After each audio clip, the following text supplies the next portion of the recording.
네, 안녕하세요. 오늘 주일 아침입니다. 주일 아침에 본문 생명의 삶으로 한번 여러분과 말씀 나누기를 원해서 잠깐 말씀을 찍었습니다. 오늘 여러분들 새로운 월요일 내일을 시작하시기 전에 에베소서 6장 말씀 여러분이 보시면 더 좋을 것 같습니다. 에베소 6장 첫 부분입니다. 한번 같이 한번 볼까요? 자녀들아, 주 안에서 너희 부모에게 순종하라. 이것이 옳으니라. 내 아버지와 어머니를 공경하라. 이것이 약속 있는 첫 계명이니 이로써 내가 잘되고 땅에서 장수하리라. 또 아비들아, 너희 자녀를 노엽게 하지 말고 오직 주의 교훈과 훈계로 양육하라. 종들아, 두려워하고 떨며 성실한 마음으로 육체의 상전에게 순종하기를 그리스도께 하듯 하라. 눈가림만 하여 사람을 기쁘게 하는 자처럼 하지 말고 그리스도의 종들처럼 마음으로 하나님의 뜻을 행하고 기쁜 마음으로 섬기기를 주께 하듯 하고 사람들에게 하듯 하지 말라. 이는 각 사람이 무슨 선을 행하든지 종이나 자유인이나 주께로부터 그대로 받은 줄을 알미라. 9절 상전들아, 너희도 그들에게 이와 같이 하고 위협을 그치라. 이는 그들과 너희의 상전이 하늘에 계시고 그에게는 사람을 외모로 취하는 일이 없는 줄 너희가 알미라. 아멘. 오늘 주신 에베소 6장 1절부터 9절 말씀을 가지고요. 이웃을 존중하십니까? 이웃을 존중하십니까? 라는 제목으로 주일 말씀을 한번 같이 묵상하는 시간을 오늘부터 한번 갖도록 하겠습니다. 여러분, 예전에 그 나치라고 하는 데가 참 잔인했잖아요. 유태인을 600만, 700만, 수백만을 죽였습니다. 유태인만 죽인 건 아니죠, 나치가. 이웃 나라의 수많은 사람들을 죽이고 전쟁을 일으켰을 뿐만 아니라 수많은 목사님들, 그리스도인들까지 학살했던 것으로 유명하지요. 자, 그런데 제가 이 나치에 대한 이야기를 하는 것은 뭐냐 하면 오늘 성경 본문과 좀 연결시키고 싶어서 그랬습니다. 여러분, 나치가 갖고 있었던 이렇게 수백만의 유태인들을 학살할 수 있었던 원인이 무엇이냐 하면요. 사람은요, 정상적인 상태에서 평범한 사람은 절대로 함부로 사람을 죽일 수도 없고 살인할 수도 없습니다. 정상적 상태, 건강한 상태, 평범한 상태 안 돼요. 근데 어떻게 이렇게 많은 사람 학살했냐고요? 이유가 딱 하나입니다. 사람에 대한 존중감. 오늘 설교 제목이죠. 이웃을 존중하십니까? 이웃에 대한 존중감이 사라지는 순간부터 사람은 사람을 인격체로 다루지 아니하고 물건처럼 다루게 될 수 있습니다. 이런 심리를 나치가 이용한 겁니다. 그래서 유럽에서 심리학이 발전했던 것도 어떻게 보면은 전쟁 이후에 남겨진 유산처럼 생각한다는 사람들이 있는데요. 어쨌든 상호 존중감 속에서 우리는 부모로서의 역할에 대해서 그리고 자녀로서의 의무에 대해서 이런 부분들을 우리가 구체적으로 확인할 수가 있을 것 같습니다. 자, 그런 점에서 오늘 주신 말씀을 다시 한번 본다면 자녀들아, 주 안에서 부모에게 순종하라. 또 하나 2절은 아버지 어머니 공경하라. 부모에 대한 부분들은요, 두 가지 명령입니다. 순종하십시오, 공경하십시오. 이거는 당연히 상대에 대한, 부모님에 대한 존중감에서 시작되는 겁니다. 순종하고 공경했던 인생이 우리가 부모님을 두었을 때의 인생의 시간입니다. 그리고요, 이제 우리가 아비가 되었어요. 그러면 4절에 또 아비들아, 너희 자녀를 노엽게 하지 말고 오직 주의 교훈과 훈계로 양육하라. 자녀들을 화나게 하지 말고 말씀으로 양육해야 된다. 결국 이것도 뭡니까? 자녀들이 화나게 하는 일이 없으니까 말씀 양육만 해라. 그 의미가 아니라 자녀들 역시 우리에게 화나게 하는 일이 있을 수 있어요. 그러나 우리의 부모님도 우리가 부모님을 화나게 했던 일이 있었음에도 불구하고 우리를 그렇게 잘 길러주셨듯이 마찬가지로 역시 부모님을 공경했던 인생에서 이제는 어떻게 해요? 자녀들까지 공경하는 인생으로, 부모를 존중하는 자리에서 자녀도 존중한 자리로 상호 존중감을 만들어내라는 뜻입니다. 그 다음에 이제 5절부터 9절까지는 종에 대한 이야기, 상전에 대한 이야기 나오는데 종은 진심으로 순종하라고 하고 있어요. 5절에 보니까 육체의 상전에게 순종하기를 그리스도께 하듯 하라고 하고 있습니다. 6절 이제 보충되면 눈가림만 하지 마세요. 사람을 기쁘게 하는 자처럼 안 보일 때는 대충 이런 거 안 됩니다. 6절 뒷부분 그리스도의 종들처럼 마음으로 하나님의 뜻을 행하라. 진심으로 순종하라는 얘기잖아요. 7절 기쁜 마음으로 죽게 하듯 하고 사람에게 눈가림만 하듯이 있을 때만 잘하고 한결같지 않은 모습은 배제하라. 8절 무슨 선을 행하든지 종 자유인 주께로부터 그대로 받을 줄을 알기 때문이다. 내가 한 것처럼 나도 존중받는다는 겁니다. 내가 존중하는 마음과 진심이 없을 때 어떻게 해요? 나를 가식으로 대하고 눈가림만 하고 나도 역시 존중받지 못한다, 그 뜻이 된 것입니다. 자, 그 다음에 상전들에게 뭘 요구하죠? 9절 상전들아 너희도 그들에게 이와 같이 하고 위협을 그치라. 상전이 갖고 있는 권한이 있습니다. 그건 권력입니다. 그걸 통해서 남을 살리기 위한 권한과 권력이 아니라 남을 죽이고 고통스럽게 하고 빼앗고 손해를 끼치는 그런 위협을 그치라는 겁니다. 왜냐하면 우리에게도 하늘에 하나님이신 상전이 계시고 사람을 외모로 취하지 않는 분이 바로 그 하나님이시기 때문에 나도 역시 저 사람의 조건과 외적인 부분이 마음에 안 든다고 함부로 존중감 없이 화를 내거나 나의 권력을 이용해서 상대를 깔아뭉개거나 손해를 끼치거나 상해를 입히면 절대로 안 된다라고 하는 것을 오늘 성경은 우리에게 가르치고 있습니다. 여러분 어떠십니까?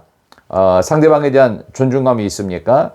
예전에 어떤 선수가 보니까 너는 왜 나를 갖다가 존중하지 않냐, 리스펙을 외치는 그런 모습들을 보았는데요. 진정한 인권은 법률학자들에 의하면 진정한 인권은요, 기독교의 빚을 지고 있다라는 표현을 쓰고 있습니다. 이 시점에서 우리는 인권의 문제를 다시 한번 생각할 수 있겠죠. 우리는 이념이나 이데올로기나 진영, 사상, 피부색, 취향, 남녀노소를 불문하고 상대를 존중해야 됩니다. 이게 인권입니다. 사람이 갖고 있는 권리라고 해서 함부로 쓰는 것이 아니라 상대를 위한 나의 권리입니다. 상대를 위한 나의 배려. 이게 인권인 것입니다. 그래서 성경은 상호 존중감과 인권에 대해서 계속 강조하고 있습니다. 요즘 얘기하는 것처럼 무슨 인권위원회 이렇게 얘기하는 것과는 근본에서 조금 다르기 때문에 이해를 잘 하셔야 됩니다. 상대를 위한 나의 배려심이 되어야 되지, 내가 좋아하는 나와 함께하는 진영에서의 사람들을 살리기 위한 그 목적과 이득에 맞을 때 이렇게 뭔가를 배려하는 듯한 이거를 인권이라고 하지 않아요. 성경에서는 내가 손해를 보더라도 상대를 위하고 살리는, 그리고 진정한 인권의 핵심은 바로 십자가 사랑. 그래서 여러분 오늘 설교 제목처럼 이웃을 존중하십니까? 여러분 나치가 어떻게 사람을 함부로 대했다고 그랬죠? 그 사람을 깔아뭉개는 방법을 썼다고 그랬죠. 그래서 한 가지 예로 오늘 설교의 말씀을 좀 마치고자 하는데요. 나치가 사람들을 함부로 대하기 위해 썼던 방법, 여러분도 또 들어보셨을 것 같은데 어떤 거 썼냐면요. 그 많은 사람들을 한꺼번에 수용을 해놓고요. 화장실 개수를 턱이 없이 모자라게 만드는 거예요. 그게 뭐겠어요? 결국 사람을 사람으로 대하지 않고 짐승처럼 대하기 위한 그런 심리전을 쓴 겁니다. 그래서 턱없이 모자란 화장실, 역시 목욕탕 개수도 모자라겠죠. 그러니까 어떻게 해요? 사람들이 어쩔 수 없으니까 화장실에서 용변을 보거나 목욕탕에서 제대로 샤워를 하는 것이 아니라 아무 데서나 용변을 보고 아무 데서나 씻고, 그러니까 독일 사람들의 마음속에 저 유태인들은 개 돼지만도 못한 놈들이다.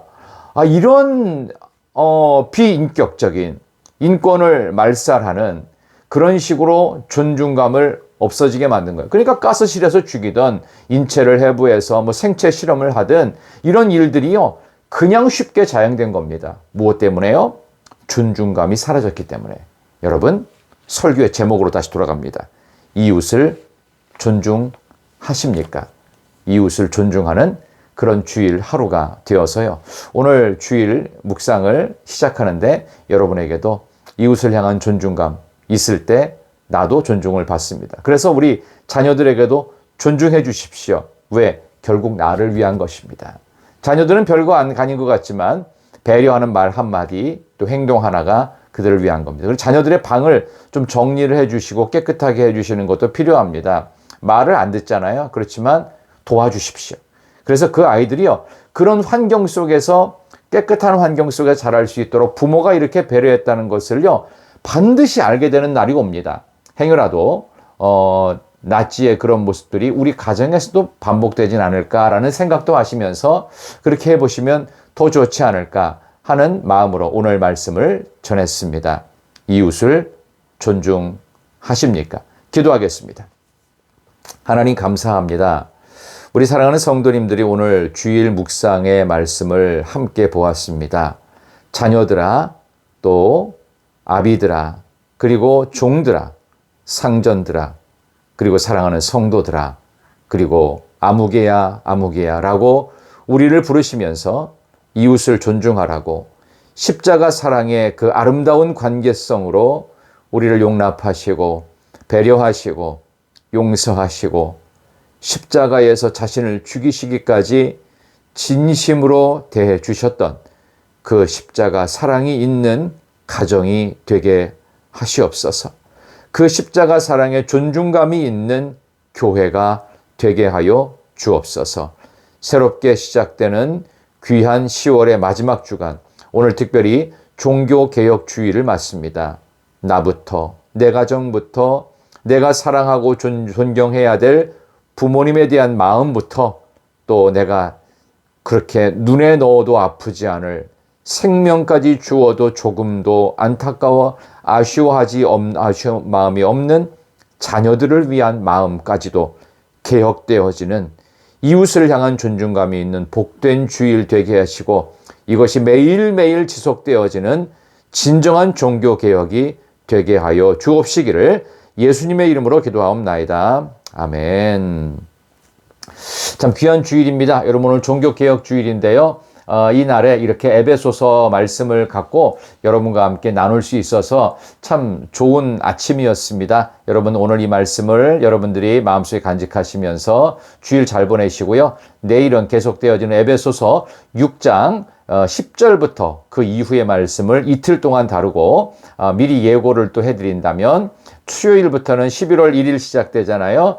그날부터는 여러분들을 위해서 또 다른 책이 준비되어져 있는데요. 그 책은요, 여러분에게 한번 잠깐 보여드리도록 하겠습니다. 예, 생명의 삶 11월호인데요. 여기에 나오는 이 내용은요, 11월호는 잠언 11장, 그 다음에 스바냐의 말씀을 가지고 여러분께 말씀을 나눌 수 있도록 그렇게 하겠습니다. 오늘 이 말씀 여러분들이 잘 간직하셔서 오늘도 귀한 주일인데요. 이 귀한 주일의 의미가 새로워질 수 있는 종교개혁의 의미로 관계에 있어서 개혁이 되어지고 관계에 있어서 변화가 되어지는 그런 날 되시길 바랍니다. 안녕히 계세요. 저는 내일 아침에 에베소 6장 뒷부분을 갖고 10월 30일, 31일 이렇게 계속돼서 말씀을 전해드리겠습니다. 사랑합니다. 축복합니다. 안녕히 계세요.